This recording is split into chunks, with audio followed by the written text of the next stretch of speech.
So let's just talk about some basics of money that we want to understand before we get into a more in-depth analysis of the monetary system and the banking system and monetary policy. So what are the classic functions of money? Now, I think that textbook actually mentions this as well, but this is worth spending some time on.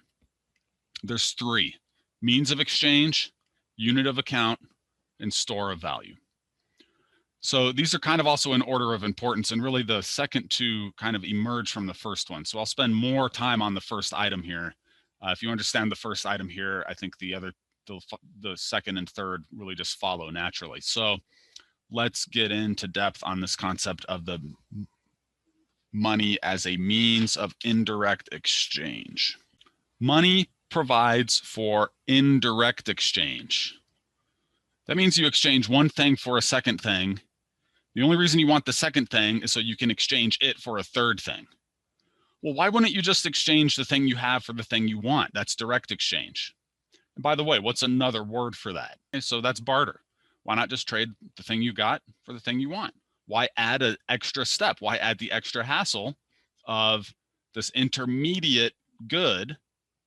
Well, if we look at barter, we'll see that barter doesn't work very well once we get into anything resembling a remotely complex economy. So there's a few problems with barter, actually. One is called the double coincidence of wants problem. When you're bartering, you have to find someone who has exactly what you want. That's one half of the double coincidence. What's the other half? You can probably guess. You have to have exactly what that person wants. Okay. So in a very primitive economy where people only produce 2 or 3 or 4 goods, and you know everybody, by the way, also because it's tribal, that's probably not going to be too difficult. But once we get to a more complex economy where we're producing more than just a few goods, that becomes more and more and more difficult. And it eventually becomes much more difficult to have barter take off than it does for people to decide that indirect exchange via money is much more efficient. So here's barter, for example, trading grain for fish. Well, if there's it's a primitive agricultural economy, some people fish, some people farm, maybe some people hunt. Well, then not too difficult to, and you only produce one thing, not too difficult. But in a complex economy, it's going to become much more difficult. That's why we want to use money instead. Let me illustrate this. Here's a 6-good economy, primitive economy. And with barter, there's a price of each good in terms of every other good. Let's say a knife, there's one guy who makes knives out of flint. This is a primitive economy, so maybe there's no metal yet even, but you need a knife. Somebody sits there and sharpens the flint with a stone. And you have an apple tree by your hut. So he'll trade knives for apples. So let's say the price of a knife is 10 apples. Okay. Then there's somebody else who weaves baskets. The price of a basket is 20 apples, right? There's somebody else who makes fishing lures. The price of a fishing lure is 5 apples. So every good has a unique price in terms of every other good. How many prices are there going to be? Well, you could count up those arrows. I painstakingly drew an arrow between each set of products indicating the price. 15 prices in a 6-good economy. And as you imagine, as you add more goods, the number of prices is going to increase something like exponentially. In fact, I found, I'll show you in a second, a chart that lists the mathematical relationship between the price ratios and the number of goods. Now, if we have money as an intermediate means of indirect exchange between every good, well, every good just has one price in terms of money. So we've reduced it to 6 prices. So much less complex. And now then we'll move on to thinking about money can be used as a unit of account. So you can measure the value of everything in money and you can keep one consistent set of books, and this makes life much, much easier for you. And then we can almost infinitely increase the number of goods without making the calculation process more complex. Here's the math on barter. And as you can see, when you increase the number of goods, you increase the number of prices, on something like an exponential basis. So barter is good when economy is really primitive, but money is better. Okay, so indirect exchange, goods trade for money, money trades for all goods. And as I said, we can move on from that to talk about the unit of account then. So we can account, we can reckon all prices and therefore all valuations in the economy in terms of one good, which is money. And this is an important thing and a theme that I'm going to harp on for the next week or so in our first unit here. Money starts off as a good that is universally valued. So like, if we go back to our barter or primitive economy example, let's think about which of these goods would be universally valued by everybody in this primitive society. Okay, everybody can eat apples. I've never heard of anybody with an apple allergy. Will it work as a money?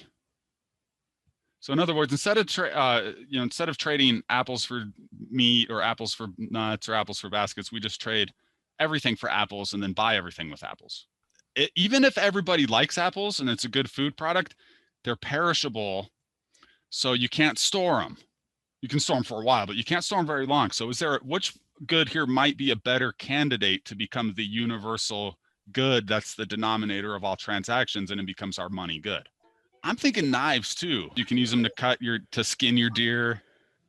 You can use them to cut the reeds that you use to weave the baskets. Yeah, so almost everybody can use a knife. So the universal demand is there. The knives aren't perishable, stone knives. And then once they discover metal, even better. Metal knives last a long time. You can sharpen them, you can maintain them. So yeah, I would suggest that in this society, knives would be a really good candidate for a money good. Maybe fishing lures would be second place. They probably have a high unit value too. Knives are durable capital goods, are going to be worth more probably than any of the other items. But even knives are going to have some problems that other goods are going to supersede. Historically, we've seen goods such as cattle, tobacco used as money. Tobacco was used as money as recently as the colonial era in the eastern US, Virginia, Maryland, in the 17th century.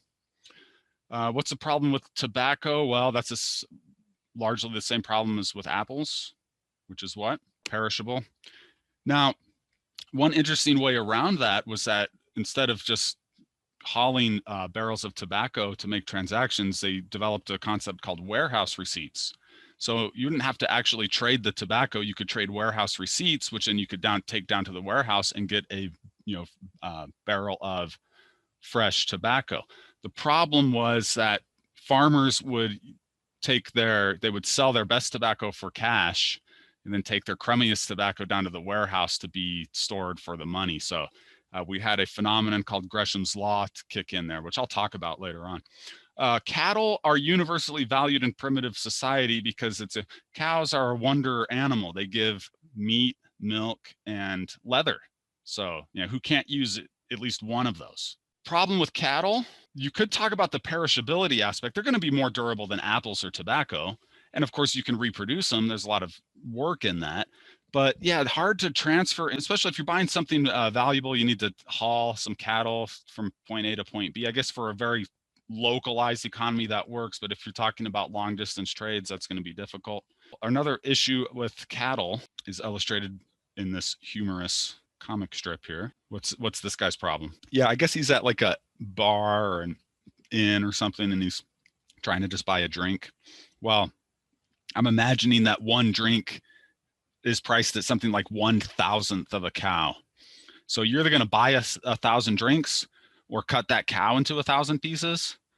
I mean, you kind of can cut the cow into 1,000 pieces, but you better be ready to slaughter it and process all the meat right now, and that's a huge task. So there's some difficulties with cattle, and so cattle were superseded as well, although there's pretty substantial records of ancient civilizations using cattle as money for a long time. So what has the properties of cattle or tobacco or knives, but overcomes all of the limitations of cattle or tobacco or knives? Well, if you know anything about monetary history, you know that gold and silver historically throughout all human civilizations have been used as money.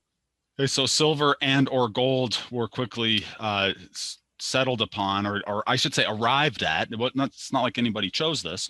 And then the US dollar, fast forward thousands of years, is a direct emergence from the Spanish dollar. It was called the Spanish milled dollar of the 1700s. Of course, the Spaniards in their colonies found a lot of gold and silver, which was money. And that's what these colonial empires were usually after in the, the colonial era, the 15, 16, 1700s. So the Spanish turned that silver and gold into coin, into money, and it circulated widely throughout the Americas. This was the most common form of money actually in circulation in North America at the time of the American Revolution and American independence. And that's one reason the founding fathers of the United States settled on that. I would suggest that's probably the more important reason. It was already a widely used money, a very popular and widely used money. Now, you can probably think of another reason the new American nation decided to use Spanish money rather than British money. Basically, independence, we don't want to rely on the British systems. We want to have our own thing, even though it wasn't technically our own thing. It's a Spanish thing, but the founding fathers make it their own thing by just basically transforming this.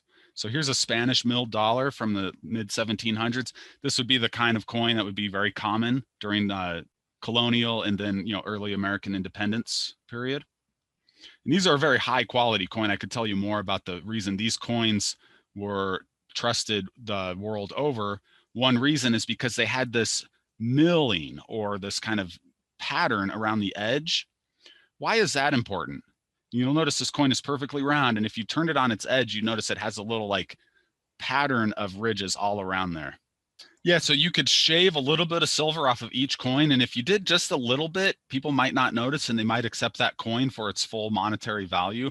Well, eventually you got a little pile of silver shavings that you can melt down and then you probably can't turn it into another coin yourself unless you're a silversmith or something, but you could take that to the metals market and get more money. So that's a way of eroding, that's kind of a way of stealing really from people, and it's a way of eroding the value of money, and it makes the monetary system less reliable. So this was a technological advance that the Spaniards came up with.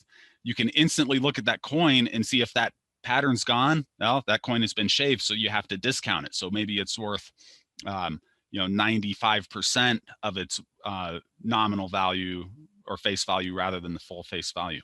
So that turns into this. It's the exact same monetary unit basically, but the United States is going to put our motto, our logo, the American Eagle, Lady Liberty. Those were the common features on American coinage for a long time. But that's basically the same unit of money. And the Spanish version of the coin, and then later the Mexican version, because once Mexico gains independence from Spain, they keep the same monetary unit, although they're going to debase it. They're going to take more and more silver out of it until it becomes worth less and less. But those were legal tenders. You could pay for them in the United States, for things with them until 1857. So that's the monetary heritage of the US is much more Spanish than it is British. Okay, then we're going to move over towards gold. Now, I should mention just briefly that the US did not make a lot of money in the early years because there just wasn't a lot of gold and silver to be found in America. And as I mentioned, the Spanish coins and then later on the Mexican coins were in abundance. So if you were in the US in the like early 1800s, if you were a pioneer in Michigan, let's say in the 18 teens or 20s, I would say it's as likely you're going to encounter Spanish coins as you would encounter US made coins, maybe even more likely. Now, eventually the US is going to start discovering lots of gold and silver within our own borders. At California gold rush of 1849 and through the early 1850s. And now the US has significant amounts of gold and then eventually also silver to really create a money supply of our own coins, our own units. And so that's why the Spanish dollar kind of went by the wayside, no longer legal tender after 1857. The US now has an abundance of its own gold and silver. So it was originally silver and then gold was tacked on as well. Then eventually we're going to get to the paper dollar known as the Federal Reserve note. Now, later on, I'm going to talk about the story of how we switch from gold to paper and why that's important and why that matters. But for now, I'm just going to say we were initially, actually silver to begin with, then gold was tacked on later. And then we basically moved over to being a gold standard country, basically from after the Civil War up until the early 1930s. We were a gold standard country by and large.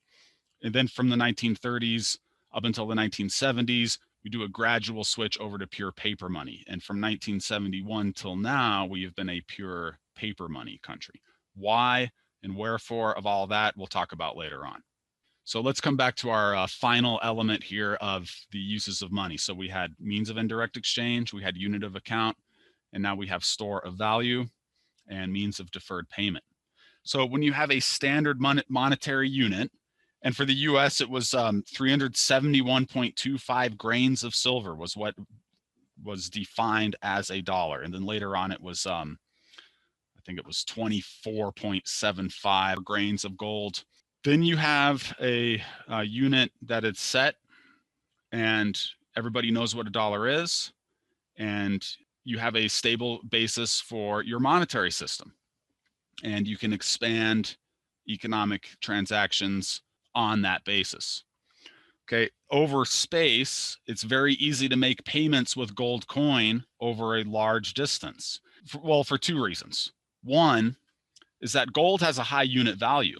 So if you're buying something really expensive, it doesn't take a huge quantity of gold coins to do that. But number two, and probably more important, once a banking system is developed, you don't need to transport coins at all to buy something. How do you buy something with gold coins without handing someone a gold coin? Yeah, a note, which could be issued by the bank, and it says this note represents so much amount of gold that's stored in our vaults. And if Alexis is coming to buy a cow for me, let's say, and she hands me a $20 banknote, well, all that's happened is instead of she being able to get $20 in gold coin from the bank, now I have that note and I can go get the $20 in gold coin from that bank.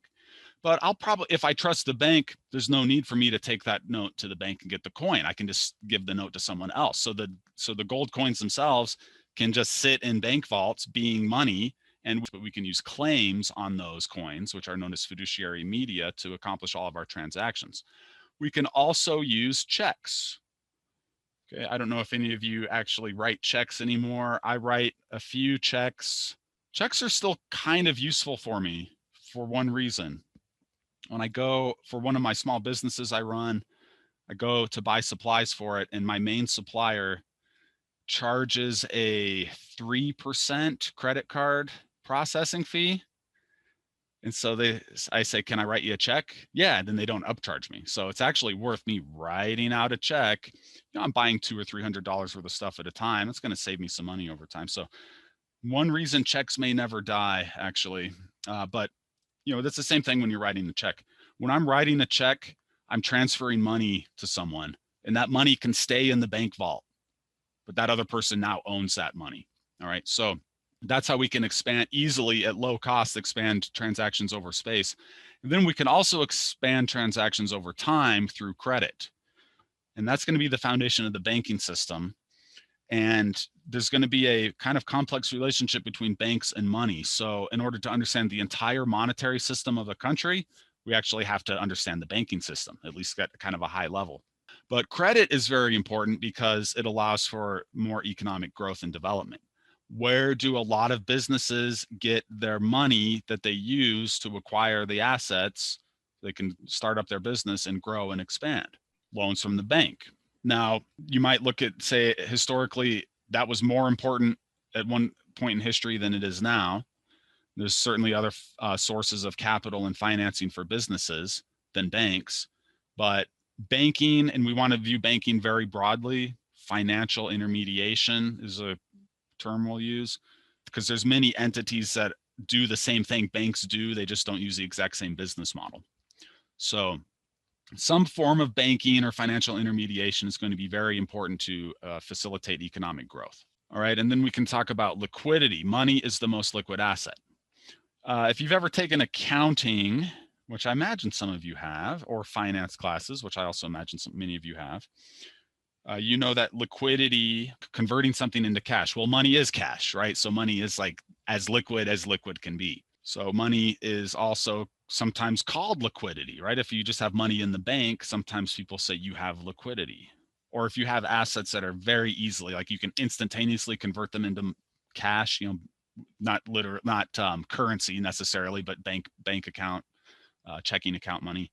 Those are called liquid assets. What's an example of those, by the way, while we're talking about that? What is an asset that you can always instantly convert into cash at very low transactions costs? Yeah, stocks are very liquid. And one more, bonds, and particularly government bonds. Some corporate bonds might not be that liquid depending on how thick the markets are for them, but government bonds are very, very liquid. Let's talk about the payment system for a couple minutes. We'll be done here shortly. To make a payment, yeah, I kind of addressed a lot of this already too, so we'll just wrap up. So make a payment, you can transfer cash itself. You can transfer a claim on cash, and we just talked about that. Bank notes, checks are claims on money. And the benefit of a banknote or a check is that you don't have to move the physical cash around. So it's cheaper and easier and more secure to use a claim. That's why claims on money evolved very early in the history of banking. Banknotes, as soon as a country starts getting banks, banknotes are going to supplant physical coin for the vast majority of transactions. We have checks, which we talked about. Now in the modern economy, we still have checks, of course, which are just an order to transfer money from one person to another. And what a bank does is just switches that money from one person's account to the other person's account. No currency needs to actually move. No coin or currency actually needs to move. It's just strictly a bookkeeping thing. Debit card or ACH, automated clearinghouse payments. I want you to think of those as just instantaneous electronic checks because they do the same thing. But they're superior to checks for merchants because they're safer, because it's instantaneous. The guarantee that the funds are available, happens right now. But it does the same thing as a check. When I go to, Walmart and buy toilet paper, I swipe my debit card. What's happening is that my bank is transferring that money from my account to Walmart's account at their bank. Might be the same bank, might be another bank. We'll talk a lot about how clearinghouses work. I want to look at historical clearinghouses. Modern clearinghouses do the same thing. They just do it with much cheaper and faster communication technology. Here's a page from the book that tells you what happens with a paper check. Now, I want to just highlight one thing here. Back in the day, and actually, even in my lifetime, paper checks would be mailed from the bank where they were deposited to either the clearinghouse bank that's processing the payment or the Federal Reserve. The Federal Reserve System for us is, I think, the largest clearer of checks in the US. So bank checks have to go through the mail from the bank where it was deposited to the bank that it's clearing for the bank that it's drawn on, and then sent to the bank that it's drawn on. And there actually can be a weeks-long process before that money gets actually pulled out of the account of the person who wrote the check and put into the account of the person receiving the check. And that enabled people and businesses to do what's called float. I can spend money I don't have. Why? Because it's going to take weeks for that check to get processed. And really clever businesses would say, well, we'll float a lot of checks out. We don't need that money in my bank account until those checks are going to come due. So what else might you do with the money if I don't need it parked in my bank account? Short-term investing, and you could earn some interest on the float. That's, I think, not as relevant anymore because now it's all done electronically. So it's basically the same process, but we don't need to physically mail the check. You take a picture of the check, send it electronically, and it can get paid on a much faster basis. Here's an interesting true story about how check float was used for a massive fraud operation. This is from the movie Catch Me If You Can. Our unknown subject is a paper hanger who started working on the East Coast. In the last few weeks, this unsub has developed a new form of check fraud, which I'm calling the float. What he's doing is he's opening checking accounts at various banks and then changing the Micker Inc. routing numbers at the bottom of those checks. Next slide, please. This is a map of the 12 banks of the U.S. Federal Reserve.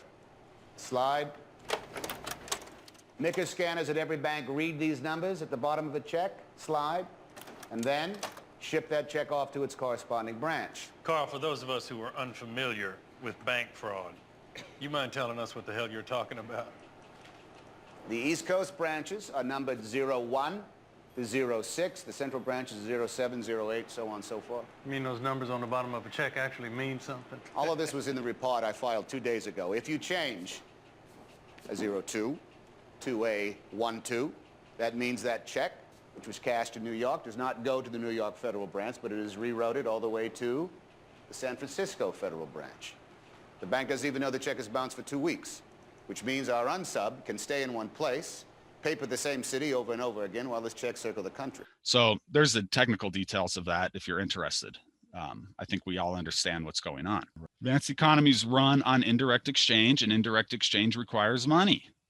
So any advanced economy is going to need a monetary system, and banks are going to be central to that monetary system. And the government is usually going to have some role in that monetary system, at a bare minimum, defining what the monetary unit is. The government defines what is that unit of account, right? Historically for the US, it was 371 grains of silver or 24 grains of gold, or a piece of paper that says $1 and is money for legal reasons and for economic reasons that I think we might get into a little bit more later on. Okay, money allows for price systems, markets to flourish. Barter is a price system, but when I talk about the price system, I'm talking about a system where every product has a money price. And the reason that's important is because that allows for accounting systems where I can list all of my revenue and expenses in money terms. Then I can have one monetary calculation for profit or loss. I can list all my assets, liabilities, and equity in money terms. Then I can have one monetary value for my net worth. And because the value of money is consistent, at least over the economy where it's used and at a moment in time, well, then things like financial analysis become very easy, because we're reckoning with the values of everything in one consistent unit of valuation. Must be stable and reliable. If money is losing its value too fast, people want out of that money, and they will flee it, and it becomes unusable. It's actually also true if money's gaining value. People don't want to necessarily use it. Why would people not want to use money that's gaining value? We could get into this later on, but I'll just throw this out there right now. Is Bitcoin money? Well, let me put it this way. If Bitcoin were money, would it be a good money? Yeah. Okay. So two good things there. You need an app, and you need software and stuff. Now you could say everybody has a smartphone. Well, not really, actually. Go into the Amish bakery and try to pay with Bitcoin. I think some of them are accepting credit cards, but that might be a tall order.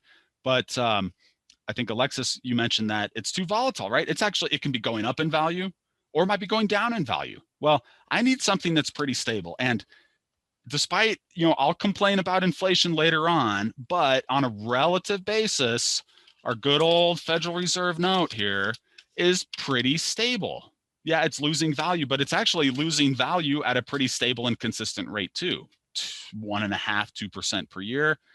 It's very predictable. Now, if that starts to go up in an unpredictable fashion, then we get into an inflation crisis, and then we have problems. But one thing we want to keep in mind in economics is we're not comparing to perfection, because it doesn't exist and it's not attainable.